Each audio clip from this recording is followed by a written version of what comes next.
إن الحمد لله نحمده ونستعينه ونستغفره ونعوذ بالله من شرور أنفسنا ومن سيئات أعمالنا من يهده الله فلا مضل له ومن يضلل فلا هادي له أشهد أن لا إله إلا الله وحده لا شريك له وأشهد أن محمدا عبده ورسوله لا نبي بعده اللهم صل وسلم وبارك على سيدنا وحبيبنا وشفيعنا ومولانا محمد وعلى آله وصحبه ومن تبعه بإحسان إلى يوم الدين أما بعد سبحانك لا علم لنا إلا ما علمتنا إنك أنت العليم الحكيم رب اشرح لي صدري ويسر لي أمري واحلل عقدة من لساني يفقهوا قولي ربنا آتنا من لدنك رحمة وهيئ لنا من أمرنا رشدا ربنا زدنا علما والحقنا بالصالحين ربي أعوذ بك من همزات الشياطين وأعوذ بك ربي أن يحضرون صدق الله العظيم.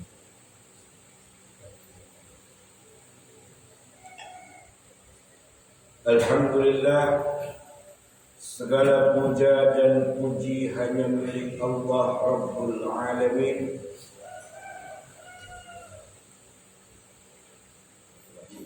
Allah yang telah memberikan anugerah nikmat yang begitu banyak kepada kita. Maka sudah sepantasnya kita mengatakan Alhamdulillah kepadanya sebagai bentuk rasa syukur kita kepada Allah. Adapun tentang salat-salat yang kita lakukan adalah bentuk rasa syukur kita kepada Allah dengan perbuatan kita. Mudah-mudahan salat-salat kita dan amal ibadah yang lainnya senantiasa Allah ridha menerima amal ibadah salat kita sehingga kita menjadi hamba-hamba Allah yang bersyukur sehingga mendapatkan kebahagiaan dunia wal akhirat. Amin ya rabbal alamin. Salawat beserta salam senantiasa mari sama-sama kita sampaikan, kita kirimkan dan kita sanjungkan kepada Nabi kita, suri tauladan kita, qudwah kita, Nabi Muhammad ibn Abdullah Rasulullah sallallahu alaihi wasallam beserta kepada para keluarganya, para kerabatnya, para sahabat-sahabatnya. Mudah-mudahan kita pun termasuk umatnya yang terakui dan diakui oleh beliau sehingga kita mendapatkan syafaat kelak yaumul kiamat atasnya. Amin ya rabbal alamin.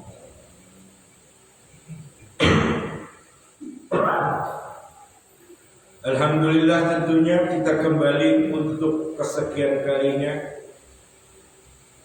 di rumah Allah ini, di masjid ini, dalam rangka kita mendirikan salat subuh berjamaah. Kemudian di antara kita tidak langsung pulang karena atas izin Allah sajalah. Hati-hati daripada jamaah sekalian untuk bisa berada di masjid ini mendengarkan kajian ilmu yang insya Allah bermanfaat bagi kita. Yang harus perlu kita ingat bahwa salah satu yang tidak boleh dilupakan oleh masing-masing di antara kita adalah hal menuntut ilmu. Menuntut ilmu wajib hukumnya bagi yang muda dan bagi yang tua. yang laki-laki maupun yang perempuan, yang tinggal di kota maupun yang tinggal di desa, yang terpelajar atau yang orang biasa, sudah menjadi ketetapan mutlak dari Allah dan Rasul-Nya, wajib hukumnya dalam hal menuntut ilmu agama.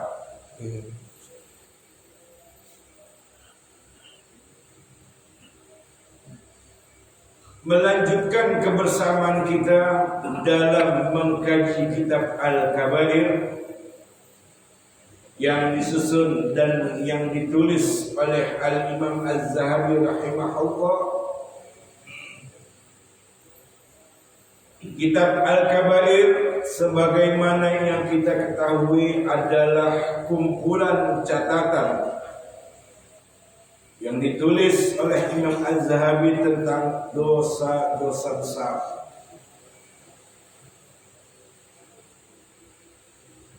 Wajib kita tahu tentang yang mana dosa-dosa besar, yang mana dosa-dosa kecil. Namun kedua-duanya dosa ini tidak boleh diabaikan, tidak boleh dianggap remeh, apalagi dianggap enteng. Meskipun itu dosa kecil, kita harus waspada. Kalau kita nggak tahu, nggak duduk di majelis ilmu, kita nggak tahu kalau yang kita lakukan ternyata adalah perbuatan dosa yang besar, yang ancamannya banyak. Ada laknat Allah, ada laknat Rasulullah, ada azab yang begitu pedih dan begitu besar yang akan ditimpakan kepada orang-orang yang melakukan dosa-dosa besar, sehingga dia bisa menjadi kekal di dalam neraka jahanam. Na'udzubillah min dzalik. Inilah pentingnya kita mengkaji tentang dosa-dosa besar yang mungkin dahulu kita tidak tahu apakah yang kita lakukan itu dosa besar atau dosa yang biasa. Karena barang siapa yang tidak bertekad untuk meninggalkan perbuatan dari perbuatan dosa-dosa besarnya, maka bukan mustahil dia akan terjerumus dalam dosa besar tersebut. Bahkan mungkin dirinya akan semakin membiasakan dan menganggap remeh dosa besar yang selalu dia lakukan. Kenapa dia menganggap remeh? Karena dia tidak paham, dia nggak tahu tentang hukuman-hukuman yang begitu berat dan dahsyat yang Allah akan turunkan kepada para pelaku dosa-dosa besar. Sebetulnya bukan mereka nggak tahu, tapi dirinya dan hatinya malas untuk hadir duduk di majelis ilmu yang penuh dengan barakah, yang penuh dengan banyak nikmat yang Allah berikan kepada hamba-hambanya yang duduk di majelis ilmu agama. Ikhwatal iman rahimani wa rahimakumullah jami'an. Pada pertemuan kali ini insyaallah kita akan membahas tentang al-kabiratuz zina.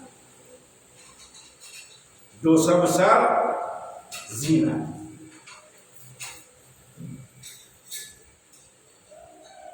Zina adalah dosa besar, namun ada dosa zina yang lebih besar. Kata ulama, berzina perbuatan dosa besar, namun ada dosa besar dari berzina yang lain yang lebih besar, yang hukumannya oleh Allah dilipat gandakan.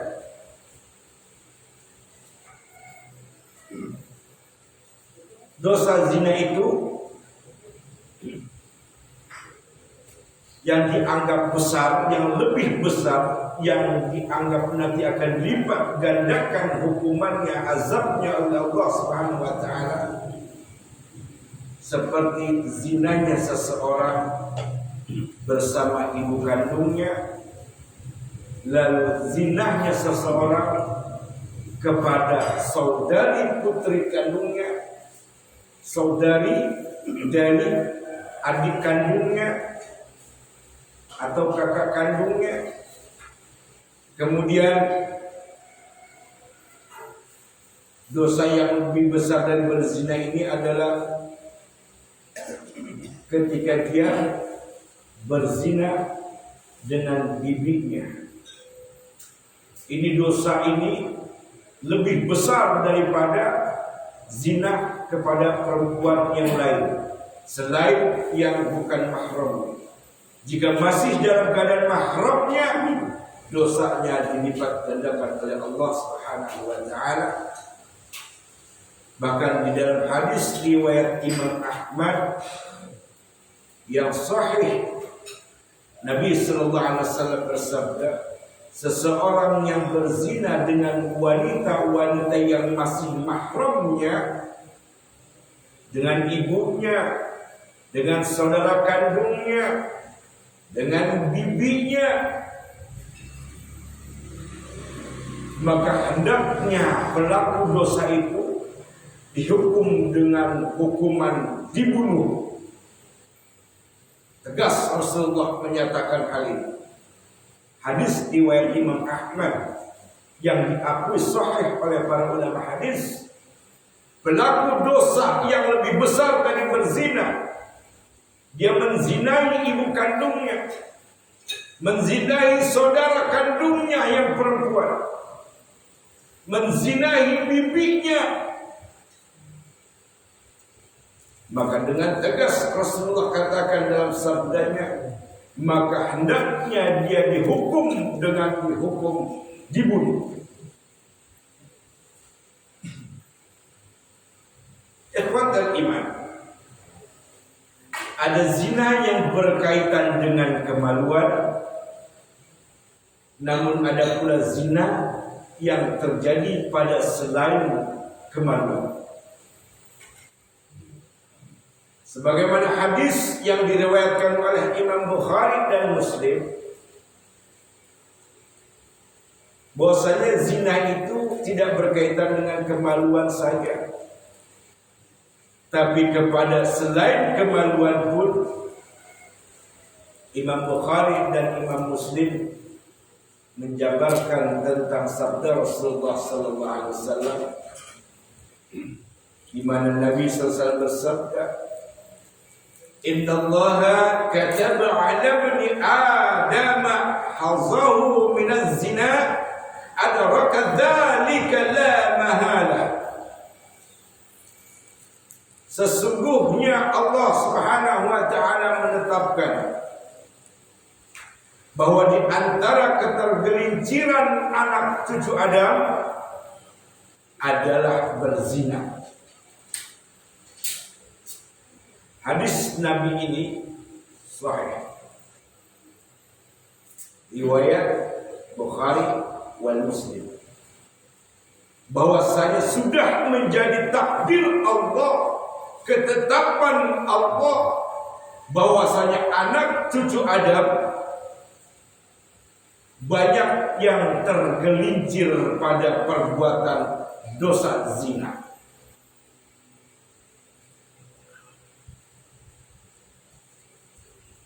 Anak cucu Adam memiliki ketergelinciran dalam zina, dia pasti terjatuh di dalamnya, tidak mungkin tidak.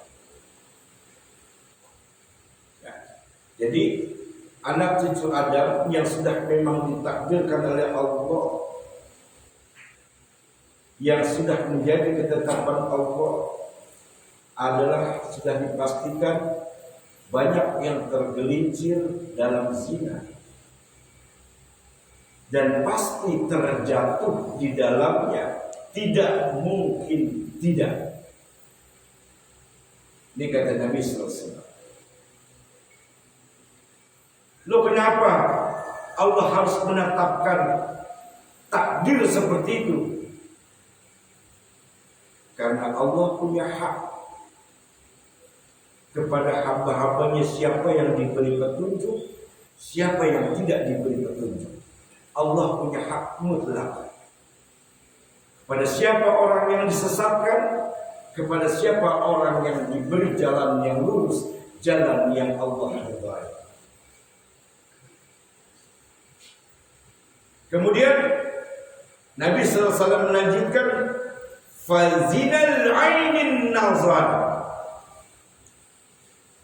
Di antara zina selain yang diperbuat oleh kemaluan, yaitu pada selain kemaluan adalah zina matanya dengan melihat. Zina matanya dengan melihat. Melihat sesuatu yang tidak halal untuk dilihatnya. Wa zina lisanil mantiq, dan zina lisannya, mulutnya pun berzina dengan ucapan, di mana ucapannya itu mengundang murka Allah.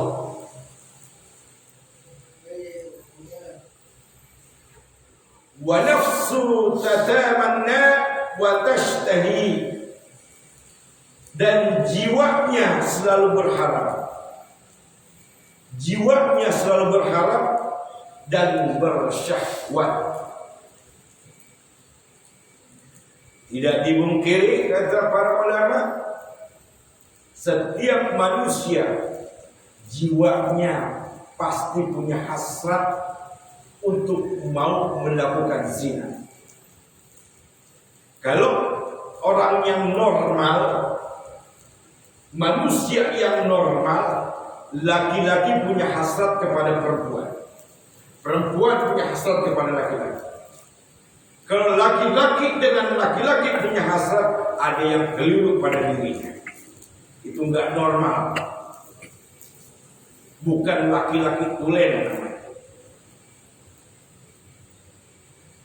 Wal farju yusaddiqu dzalika kullahu wa yukadzibuh. Sementara kemaluannya ada yang membenarkan atau ada yang mendustakan. Maksudnya, ketika hatinya punya niat hasrat ingin menzinai seorang perempuan itu, lalu finalnya ada pada kemaluannya. Kalau kemaluannya itu mengikuti hasrat hawa nafsunya, terjadi zina. Tapi kalau kemaluannya nggak mengikuti hasrat hawa nafsunya, tidak terjadi zina atas kemaluannya.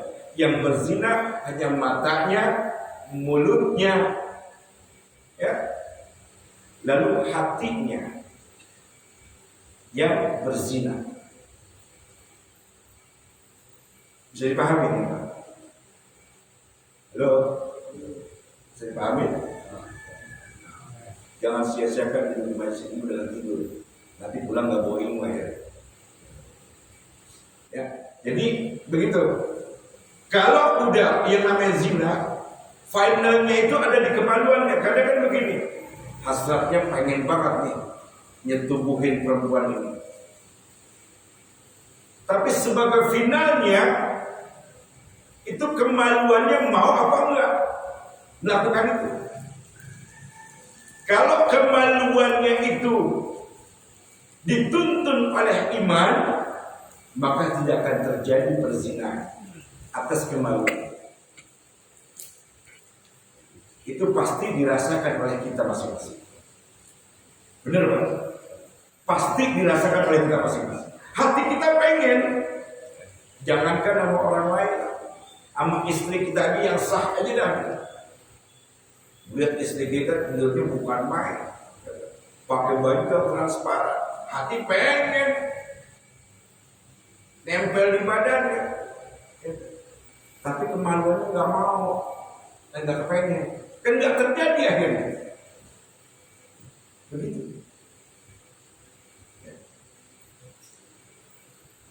Di dalam hadis yang lain yang diriwayatkan oleh Imam Ahmad, Nabi sallallahu alaihi wasallam bersabda, "Kullu bani Adam lahu hazzuhu minaz zina." Setiap anak cucu Adam memiliki catatan zina. Setiap anak cucu Adam memiliki catatan zina. Fazinal ainainin nazar. Tentang kedua matanya yang berzina ketika melihat sosok wanita yang bukan mahramnya. Matanya melihat gak kedip-kedip, perempuan yang cantik, bohai, pokoknya udah masuk selera kita nih. Cantik, bohai, matanya gak kedip-kedip. Masya Allah, ada makhluk yang diciptakan Allah seperti ini, cantik. Matanya melihat, mulutnya berkata-kata, hatinya pun berbicara. Hatinya pasti berbicara. Wazinal yadaihi liyaqs, dan tangannya pun berzina dengan gerakan yang menguasai tangannya. Biasanya tangan ini kan suka menarik-narik perempuan. Narik-narik perempuan, ya. Jangankan perempuan yang bukan mahram, istri kita ya kita tarik, ayo, terdekat. Tangannya yang menguasai pergerakan. Kemudian wazinal rijlainil masy, dan kedua kakinya pun berjalan dengan jalan zina menuju ke tempat-tempat yang diharamkan oleh Allah, ke tempat diskotik, ke tempat-tempat klub-klub malam. Itu tempat maksiat, kakinya berzina, melangkahkan kakinya itu dengan tempat yang Allah haramkan. Itu catatan zina. Wazinal famil qubul, wazinal famil qubal, dan zinanya mulut adalah dengan berciuman. Ini banyak terjadi kepada kaum yang masih belum paham. Jangankan yang sudah paham, yang belum paham, yang sudah paham kadang masih saja melakukan. Nyium, ke anak muda nyium nih, pacarnya, nyium aja itu udah zina. Nyium pipi kayak nyium kening kayak. Yang paling kebangetan lagi yang udah tua bangka masih ngelakuin juga. Yang disebut tua-tua kelaji. Masih juga nyari yang begitu. Itu punya dosa tersendiri, punya orang tua yang masih hobinya berzina. Dosanya berat. Nanti kita bahas. Wal qalbu yahwa wa yatamanna, dan hatinya bersyahwat serta berharap.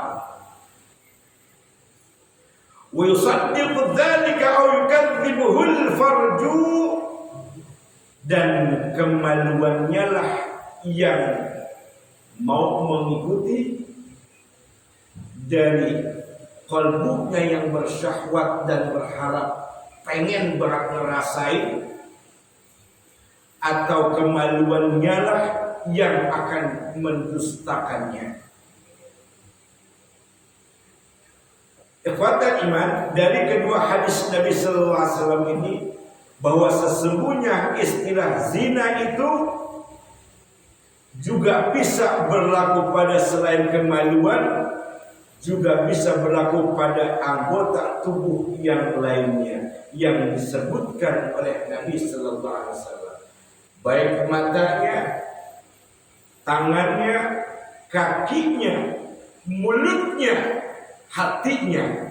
Namun sebagai finalnya, kemaluannya lah yang menentukan.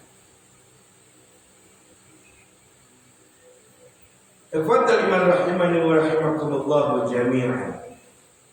Di dalam pembahasan dosa besar zina ini, Imam Az-Zahabi menukil firman Allah dalam surat Al-Isra ayat yang ke-32. Kata Allah, "Wala taqrabuz zina innahu kana fahisha wa sa'a sabila."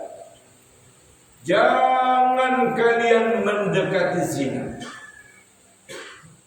Kata Allah, jangan kalian dekati zina.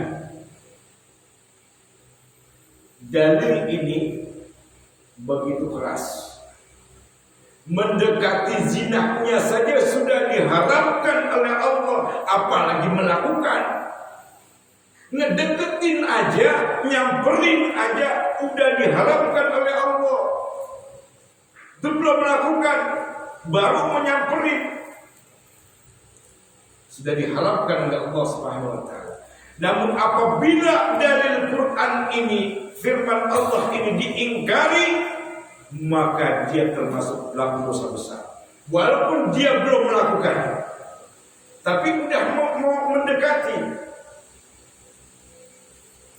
ingin menyamperin sesuatu yang bakal terjadi perzinahan. Innahu kana fahishatan wa sa'a sabila. Kenapa Allah melarang hambanya untuk mendekati zina? Karena perbuatan itu adalah perbuatan yang kotor, yang keji, dan juga jalan yang buruk.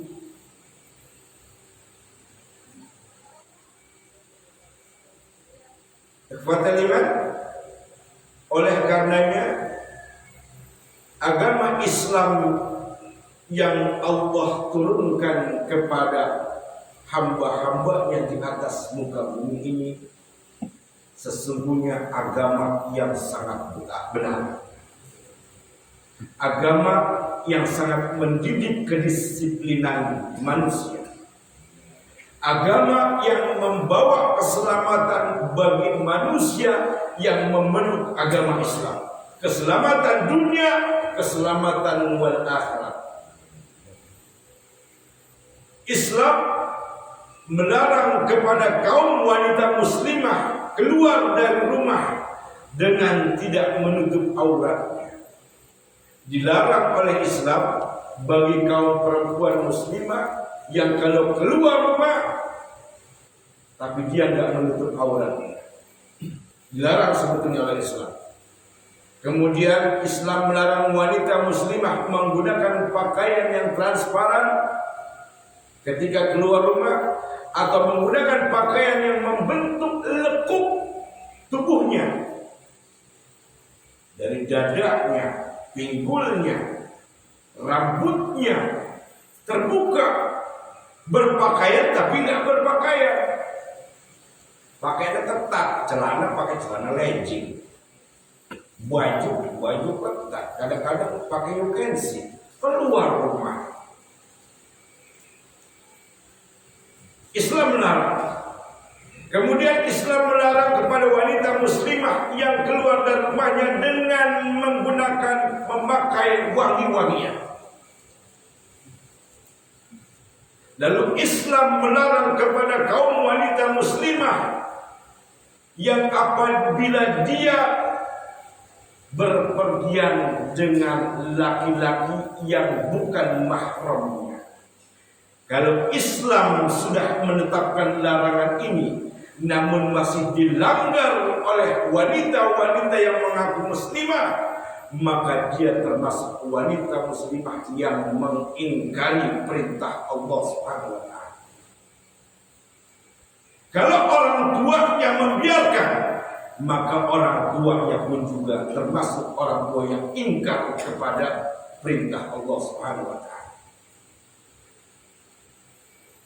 Makanya ini tidak bisa dianggap main-main. Islam bukan mengekang, Islam bukan membatasi, tapi Islam agama yang membawa keselamatan. Kenapa wanita muslimah itu dilarang keluar rumah dengan hal-hal yang tadi disebutkan?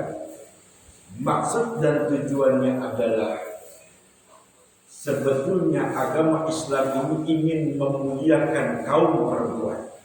Yang pertama, Islam ingin memuliakan kaum perempuan, ya. Lalu Islam juga ingin melindungi kaum perempuan dari hal-hal yang akan bisa terjadi pada penyebab perzinahan. Di dalam sebuah hadis Nabi sallallahu alaihi wasallam, kata Nabi, innal mar'ata aqbalat fi surati syaitan wa adbat fi surati syaitan. Sesungguhnya kata Nabi, seorang wanita itu muncul dari arah depan dalam bentuk syaitan, dan muncul dari arah belakangnya pun juga dalam bentuk syaitan. Ini kata Nabi sallallahu alaihi wasallam. Loh, kok bisa begitu? Maksud hadis ini, syaitan selalu menjadikan seorang wanita ini sebagai media, sarana untuk supaya laki-laki tergelincir dengan kecantikannya, dengan bodinya yang bohai, dengan berpakaiannya yang mengundang syahwat laki-laki. Ini maksudnya. Di depan kelihatan, ya, bentuk setan. Itu bentuk setan dengan cara apa? Kadang-kadang pakai bajunya, ini belahan dadanya kelihatan, walaupun cuma baris atas doang. Ya kan? Mentang-mentang gede, dadanya pakai yang ketat biar kelihatan itu gede. Itu kan dalam bentuk setan berada di arah depan perempuan. Dalam bentuk belakang, setan membentuk perempuan itu. Biasanya laki-laki suka melihat bagian belakang perempuan itu pinggulnya. Ya. Kalau pinggulnya dilihat oke,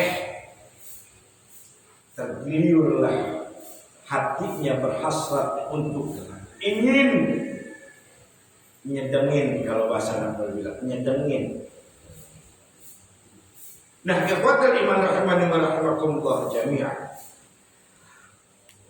Bagi laki-laki yang normal, ketika melihat sesuatu yang menarik pada diri wanita, pasti muncullah gejolak syahwatnya. Dan hal ini tidak dipungkiri pada laki-laki yang sudah berusia lanjut, yang sudah tua. Jika matanya tidak cepat-cepat berpaling dari pandangan matanya yang diharamkan oleh Allah, maka dia pasti akan terjatuh pada sikap mendekati zina. Kalau pandangannya nggak dipalingkan, sayang, kalau nggak dilihat mubazir, terusin. Kalau pandangan itu terus berfokus pada dia, nggak menutup kemungkinan dia akan terjerumus masuk dalam kategori sudah mendekati zina. Sementara mendekati zina dilarang oleh Allah dan diharamkan oleh Allah Subhanahu wa taala.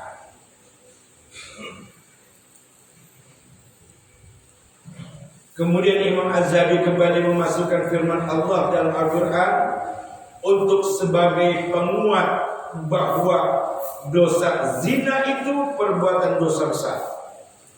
Allah Subhanahu wa taala berfirman dalam surat Al-Furqan ayat 68 sampai dengan ayat 70. Kata Allah, "Walladzina la yad'una ma'allahi ilahan akhar wa la yaqtuluna an-nafs allati harrama Allah illa bil haqq wa la yaznun wa may yaf'al dzalika yalqa athama." Tatkala Allah Subhanahu wa taala menjelaskan tentang ibadur rahman, hamba-hamba Allah yang saleh, Di antaranya adalah yang Allah sebutkan dalam ayat ini, surat Al-Furqan.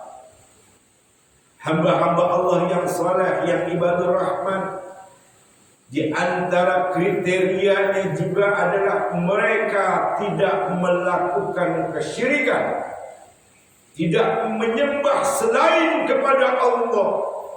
Mereka hamba-hamba Allah yang ibadur rahman, tidak membunuh jiwa yang tidak dibenarkan oleh Allah dan Rasulnya. Mereka hamba-hamba Allah yang ibadur rahman, tidak melakukan perbuatan zina. Yudha'af lahul 'adzabu yaumal qiyamah wa yakhlud fihi muhana. Azabnya, kata Allah, azabnya akan digandakan, dilipat gandakan pada hari kiamat.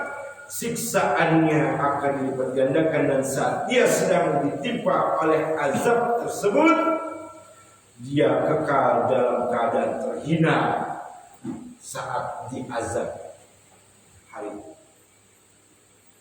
Azabnya dilipat gandakan. Kenapa dilipat gandakan? Matanya melihat, mulutnya berbicara, hatinya memiliki syahwat, kemaluannya membenarkan syahwatnya, lalu melakukan perzinahan.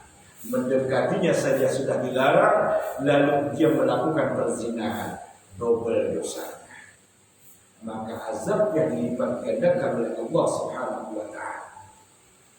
Sudah dihina, sudah dilipat gandakan, lalu dihinakan dia dalam azab Allah tersebut pada hari kiamat. Illa man taba wa amana wa 'amila 'amalan shalihan, kecuali sebelum matinya dia bertobat, lalu dia beriman dan mengerjakan amal saleh.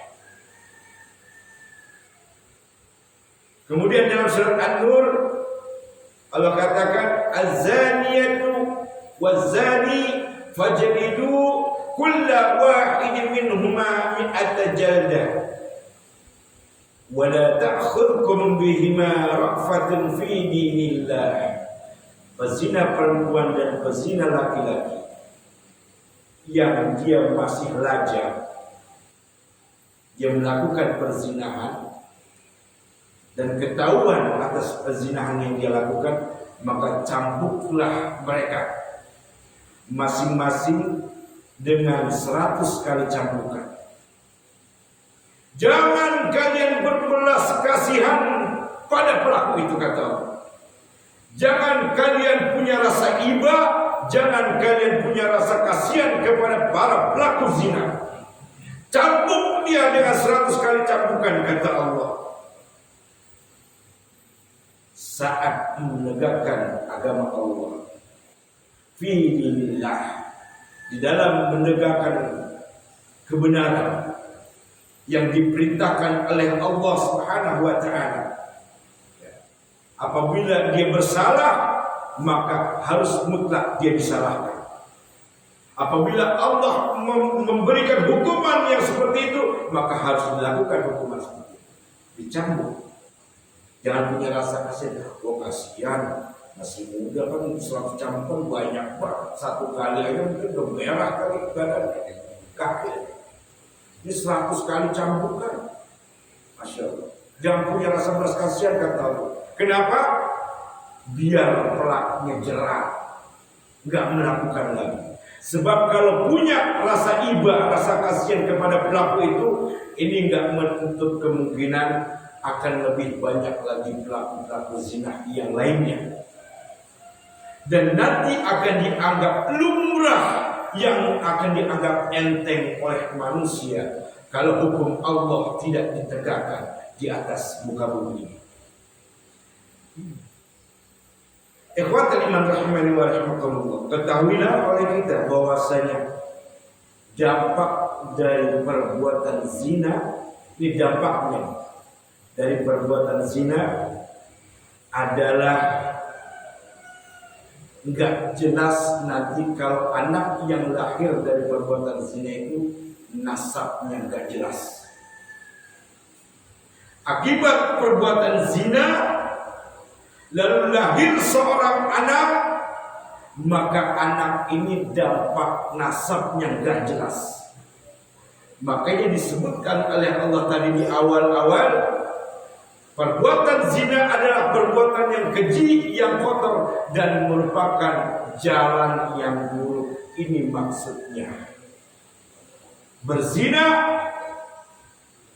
hasil dari zinanya itu dia melahirkan seorang anak, maka anaknya ini gak punya nasab. Gak punya nasab. Lalu bagaimana nanti kalau ini anak tumbuh dewasa lalu menikah?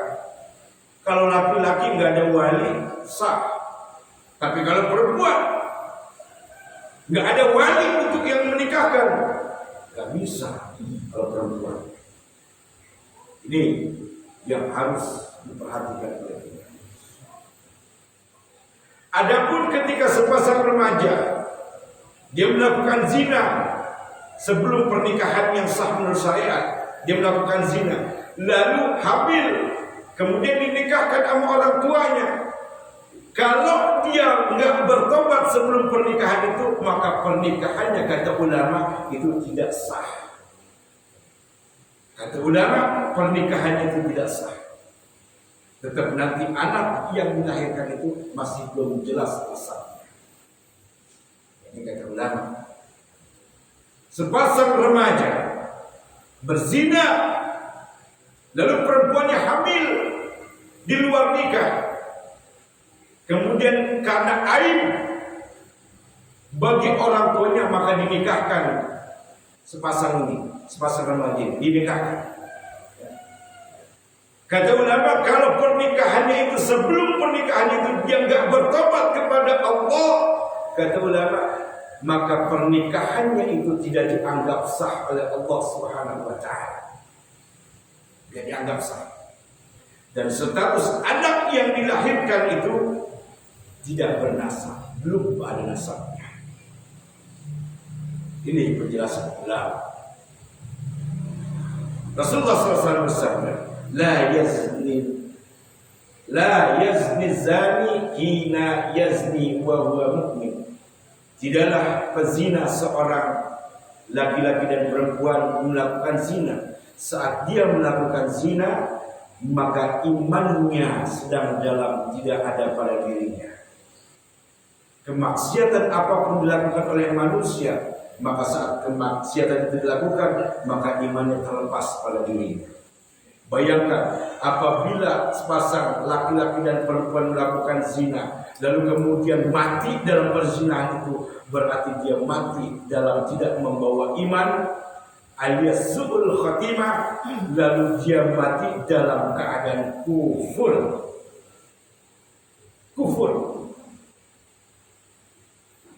Kemudian dari hadis Nabi yang lain yang diriwayatkan oleh Imam Muslim, Nabi sallallahu alaihi wasallam bersabda, ada tiga manusia yang tidak akan diajak berbicara oleh Allah pada hari kiamat, tidak pula akan disucikan dosa-dosanya, tidak dibersihkan dosa-dosanya oleh Allah pada hari kiamat. Allah tidak akan melihat atau memandang, dan bagi mereka akan ditimpakan oleh Allah azab yang pedih. Siapa salah satu di antara ketiga ini? Yaitu syaikhun zanin, orang yang sudah tua, yang udah mau balik, yang udah mau pindah ke balik papan, yang udah mau masuk alam kubur, tapi berzinahnya kuat banget. Kalau ada orang tua yang seperti ini, diancam dengan 4 ancaman oleh Allah. Yang pertama, Allah tidak akan mengajak bicara padanya ketika nanti di hari kiamat. Yang kedua, Allah tidak bakal mensucikan dosa-dosa. Yang ketiga, Allah tidak akan mau memandang dirinya. Dan yang keempat, dia mendapatkan azab yang pedih. Na'udzubillah, tsumma na'udzubillah min dzalik. Wallahu a'lam bishawab. Mudah-mudahan apa yang kita dengarkan dari kajian ini bermanfaat bagi kita.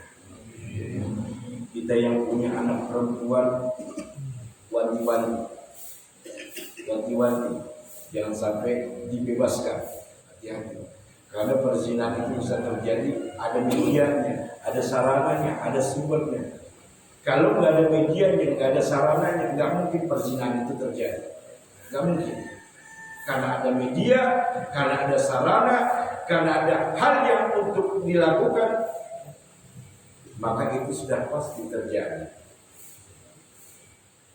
Dan itu selain daripada itu ada kesempatan yang memberikan mereka untuk bisa melakukan hubungan seksual di luar pernikahan. Na'udzubillah, tsumma na'udzubillah min dzalik. Ini saja yang bisa Al-Fatih sampaikan. Mudah-mudahan bermanfaat bagi kita semuanya. Wabil khusus untuk diri Al-Fatih yang menyampaikan.